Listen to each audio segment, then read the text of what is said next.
उत्तम नगर तरुण खट्टी हत्याकांड में एक नया मोड़ आया है। पहले एक बयान सुनिए और इसके बाद का विश्लेषण जरूर सुनना है, वरना आप कुछ समझ नहीं पाएंगे। हिंदू भाई और मुस्लिम भाई हाथ छोड़ के गुजारिश है कि हमारी मदद करें, हमारी मदद के लिए सड़कों पे निकले, प्लीज हमारे लिए, हमारे साथ बड़े बोले, हमारा साथ दे, हमारे लिए खड़े हुए, हमारे इंसाफ के लिए आवाज उठाए, प्लीज हमारी मदद कीजिए और मेरे लिए और हम सबके लिए दुआएं कीजिए। तरुण हत्याकांड की बातें की जा रही है और एक पहलू को गलत दिखाया जा रहा है, ये बेहद गलत तरीके से दिखाया जा रहा है। सच्चाई इस बात की है कि मेरी बुआ सारी का सामान लेने जा रही होती है, सारी का सामान लेकर आती है तो वहां पर से तो जो 20 साल का प्रिंस होता है वो मेरी बुआ के ऊपर गंदे बलून का भरा हुआ गुब्बारा फोड़ते, जिसको मेरी बुआ देखती है और हल्ला करती है तो उसके घर वाले बाहर आ जाते हैं। उसके घर वाले मेरी बुआ से बदतमीजी करते, उसके घर के बर्तन। इस बयान को सुनने के बाद एक बात तो स्पष्ट होता है कि दोनों पक्षों की बात जरूर सुनना चाहिए ताकि सच्चाई सामने आए। देखिए, ये मोहतरमा जो भी कह रही है हम इसकी बातों पर यकीन कर लेते हैं, लेकिन सवाल यह है कि बोल उत्तम नगर की जो घटना घटी है उसमें जो तरुण खट्टी गया अब 10-20 लोगों को लेकर, और वो गया और फिर अपने घर में आकर खुद मर गया। इसके अनुसार पहले से पुरानी रंजिश थी, ये सच है, लेकिन सवाल ये उठता है ना कि कुछ भी था तो इसके लिए अदालतें हैं, पुलिस चौकी है। आप अगर वहां नहीं जाएंगे तो किसी को हत्या कर देंगे। और इसके बाद ये तब तक कहां थी जब तक इसके घर पे बुलडोजर नहीं चलने लगा। जब घर टूटने लगा, और वो भी घर तब टूट रहा है जब अवैध तरीके से बनाया गया है। ऐसा नहीं है कि सिर्फ हत्या करने के कारण टूट रहा है, उस पे एमसीडी का अलग से एक्शन है।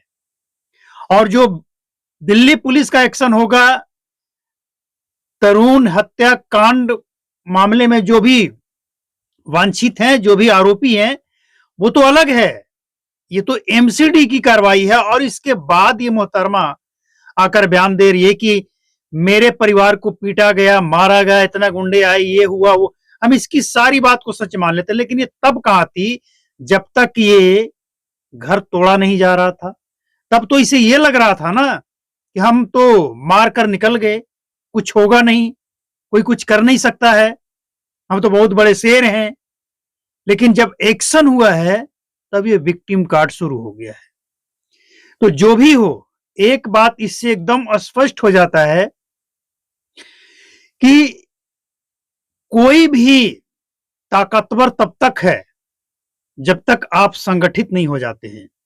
और ये जो एक्शन हुआ है ना, इतनी जल्दी हाईलाइट हुआ है ना ये मामला, ये सोशल मीडिया का कमाल है। और सोशल मीडिया पे जब लोगों ने सपोर्ट किया है तब पुलिस को और सरकार को एक्शन लेना पड़ा है। हालांकि एक बात और हम कहना चाहेंगे, कुछ लोग कहते हैं कि एक तरफा कार्रवाई होती है।